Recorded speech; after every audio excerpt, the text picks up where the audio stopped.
എല്ലാവർക്കും നമസ്കാരം. നമ്മളെ മറ്റുള്ളവർക്ക് ഇഷ്ടം തോന്നണമെങ്കിൽ നമ്മൾ എങ്ങനെയാണ് അവരെ കയ്യിലെടുക്കേണ്ടത്? ഇങ്ങനെ ഒരു വീഡിയോ ഞാൻ മുമ്പ് ചെയ്തതാണെങ്കിലും ഈ വീഡിയോ അതിൽ നിന്നും വ്യത്യസ്തമാണ്. അങ്ങനെ മറ്റുള്ളവർ നമ്മളെ ഇഷ്ടപ്പെടാൻ നമ്മൾ എങ്ങനെയാണ് നമ്മളെ മാനേജ് ചെയ്യേണ്ടത്? അതാണ് വളരെ ഇമ്പോർട്ടൻ്റ് ആയ കാര്യം. ഈ കാര്യത്തിന് ഒരൊറ്റ ഉത്തരമേ ഉള്ളൂ. അതായത് you have to make them fall in love with you. നിങ്ങളെ അവരെ കൊണ്ട് ഇഷ്ടപ്പെടുപ്പിക്കുക. അതെങ്ങനെ? അപ്പോൾ ആദ്യം എന്താണ് ഈ ലവ് എന്ന് പറയുന്നത്? ലവ് എന്ന് പറഞ്ഞാൽ ഒരു തരം സ്വീറ്റ്നെസ് ഇമോഷനാണ്. ഈ ഇമോഷൻ എന്ന് പറയുന്നത് ഒരു പവർഫുള്ളായ ടൂളാണ്. ഇന്ന് ലോകത്ത് നമുക്കറിയാം പല കാര്യങ്ങളും കൺട്രോളിൽ നിന്ന് പോകുന്നത് നമ്മളുടെ ഈ പറഞ്ഞ ഇമോഷനിൽ കൂടിയാണ്. ഈ പോപ്പുലറായ ആൾക്കാരെ ജനങ്ങൾ എങ്ങനെയാണ് നിലനിർത്തുന്നത്? ഡ്രിവൺ ബൈ ഇമോഷനിൽ കൂടെയാണ് നിലനിർത്തുന്നത്, അല്ലേ? ഒന്ന് ആലോചിച്ച് നോക്കൂ. പലരും നേരിൽ കണ്ടിട്ടില്ലാത്ത എത്രയോ ആൾക്കാരെ ആരാധിക്കുന്നില്ലേ? അത് ഈ പവർഫുൾ ടൂൾ ഉപയോഗിച്ചിട്ടാണ്. ഉദാഹരണമായിട്ട് ഷാറൂഖ് ഖാൻ, സൽമാൻ ഖാൻ, സച്ചിൻ ടെണ്ടുൽക്കർ, മമ്മൂട്ടി, മോഹൻലാൽ, ഇവരെയൊക്കെ നേരിൽ കാണാത്ത എത്രയോ ആൾക്കാർ അവരെ ആരാധിക്കുന്നു, അല്ലേ? അത് അവരുടെ പവർഫുള്ളായ ഇമോഷനാണ് അവിടെ വർക്ക് ചെയ്യുന്നത്. അത്രയും പവർഫുള്ളാണ് നമ്മുടെ ഇമോഷൻ എന്നർത്ഥം. അപ്പം നമ്മളുടെ ഈ പവർഫുള്ളായ ഇമോഷൻ വളരെ മാധുര്യത്തോടു കൂടി അത് നിയന്ത്രിക്കാൻ നമ്മൾക്ക് സാധിച്ചാൽ നമ്മളുടെ ചുറ്റുമുള്ള എല്ലാറ്റിനെയും നമുക്ക് സ്നേഹിക്കാൻ സാധിക്കും. എന്നോട് പലരും ചോദിക്കാറുണ്ട്, how will you manage your people without any major faults? അത് ജോലി സ്ഥലത്തായാലും കുടുംബത്തിലായാലും സ്നേഹിതന്മാരായാലും നിങ്ങൾ എങ്ങനെയാണ് അവരെ ഹാൻഡിൽ ചെയ്യുന്നത്? വലിയ മേജർ ഫോൾട്ടൊന്നും ഇല്ലാതെ എങ്ങനെ അത് ഹാൻഡിൽ ചെയ്യാൻ സാധിക്കുന്നു എന്ന്.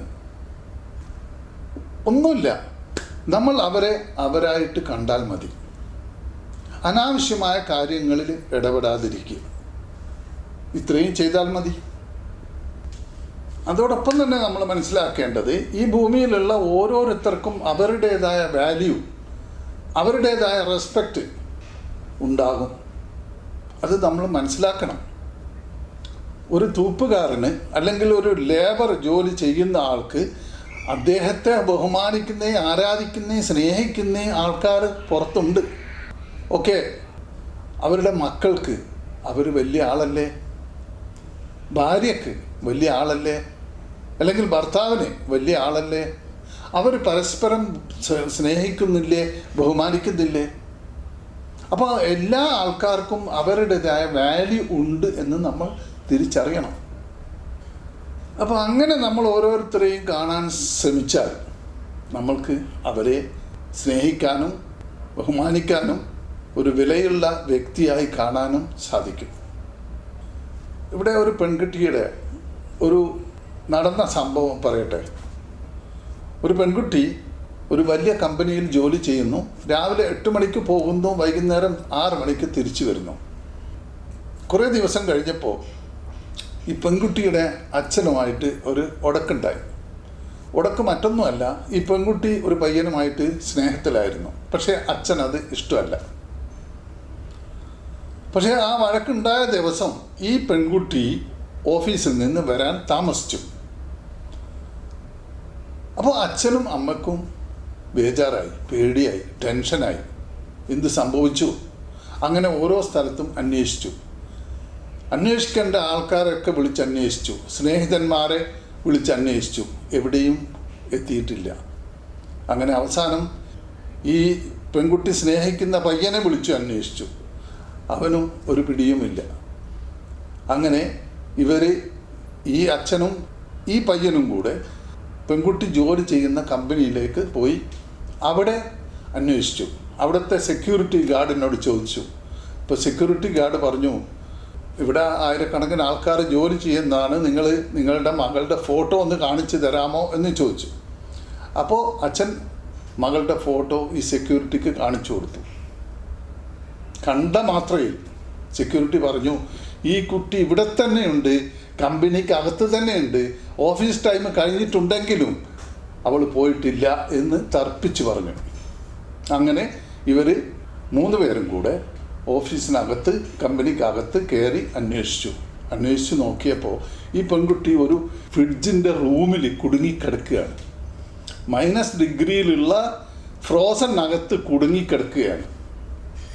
നോക്കുമ്പോൾ ഇവൾക്ക് ബോധമില്ലായിരുന്നു, പെൺകുട്ടിക്ക് ബോധമില്ല. അങ്ങനെ ഇവർ ഉടനെ എടുത്ത് ഹോസ്പിറ്റലിൽ കൊണ്ടുപോയി ആവശ്യമുള്ള ട്രീറ്റ്മെൻ്റ് എല്ലാം ചെയ്തു. കുട്ടി രക്ഷപ്പെട്ടു. അങ്ങനെ അവർ ഹോസ്പിറ്റലിൽ നിന്ന് തിരിച്ചു വന്നു. ഈ അച്ഛനും ഈ സെക്യൂരിറ്റി ഗാർഡും അങ്ങനെ പിരിയുന്ന സമയത്ത് അച്ഛൻ സെക്യൂരിറ്റി ഗാർഡിനോട് ചോദിച്ചു, ഈ കമ്പനിയിൽ ആയിരക്കണക്കിന് ആൾക്കാർ ജോലി ചെയ്യുന്നില്ലേ, നിങ്ങൾ എന്തുകൊണ്ട് എൻ്റെ മകൾ ഇവിടെ തന്നെ ഉണ്ട് എന്ന് തർപ്പിച്ച് പറയാൻ കാരണം? ആയിരക്കണക്കിന് ആൾക്കാർ പോവുകയും വരികയും ചെയ്യുന്ന ഓഫീസിൽ എൻ്റെ മകളെ നിങ്ങൾ ഓർമ്മിച്ച് വെക്കാൻ കാരണം എന്ത് എന്ന് ചോദിച്ചപ്പോൾ സെക്യൂരിറ്റി പറഞ്ഞു, സർ വളരെ ശരിയാണ്, ഇവിടെ അത്രയും ആൾക്കാർ വരികയും പോവുകയൊക്കെ ചെയ്യുന്നുണ്ട്, പക്ഷേ നിങ്ങളുടെ മകളെ മറക്കാൻ പറ്റില്ല, അത്രയും നല്ല ഒരു മകളാണ് നിങ്ങളുടെ. അതായത് എല്ലാ ദിവസവും രാവിലെ വരുമ്പോൾ ഒരു ഗുഡ് മോർണിംഗ്, ഒരു ഹായ്, ഒരു പുഞ്ചിരിച്ചുകൊണ്ട് ഒന്ന് വിഷ് ചെയ്യും. തിരിച്ചു പോകുമ്പോഴും അത് ചെയ്യും. അതേ സെക്യൂരിറ്റി എവിടെയാണെങ്കിലും എത്ര ദൂരത്താണെങ്കിലും പുഞ്ചിരിച്ചു കൊണ്ടൊരു ഹായ് പറയും. പക്ഷേ ഇന്ന് ആ ഹായ് ഞാൻ കേട്ടിട്ടില്ല, ഞാൻ കണ്ടിട്ടില്ല, ഞാൻ ഇവിടെ തന്നെ ഉണ്ടായിരുന്നു. അതുകൊണ്ടാണ് ഞാൻ തർപ്പിച്ച് പറഞ്ഞത് പെൺകുട്ടി പോയിട്ടില്ല എന്ന്.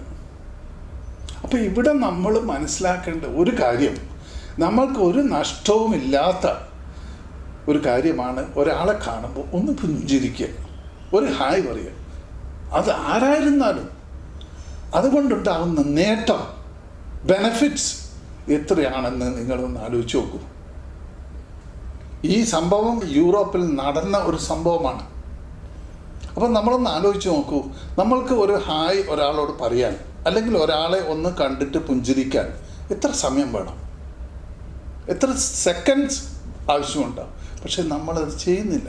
പക്ഷെ അത് ചെയ്യുന്നത് കൊണ്ടുള്ള ഗുണങ്ങളും ബെനഫിറ്റ്സും എത്രയാണെന്ന് കണ്ടില്ലേ?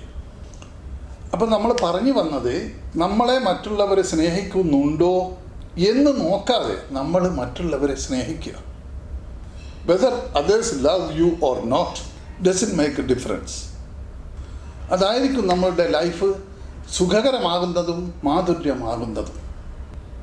അതാണ് ബുദ്ധിപരമായി ജീവിതം മുമ്പോട്ട് നയിക്കാനുള്ള വഴി എന്ന് തിരിച്ചറിയുക. എൻ്റെ ഈ വീഡിയോ ഇഷ്ടപ്പെട്ടാൽ മാത്രം ചാനൽ സബ്സ്ക്രൈബ് ചെയ്യുക. ശേഷം വരുന്ന ബെൽ ഐക്കൺ കൂടി അടിച്ചു കഴിഞ്ഞാൽ ഞാൻ അപ്ലോഡ് ചെയ്യുന്ന ഓരോ വീഡിയോസും നിങ്ങൾക്ക് നോട്ടിഫിക്കേഷനായിട്ട് വരും. അപ്പോൾ മറ്റൊരു ഇൻട്രസ്റ്റിംഗ് സബ്ജക്റ്റുമായി കാണുന്നത് വരെ ബൈ ഫ്രം MV Motivate.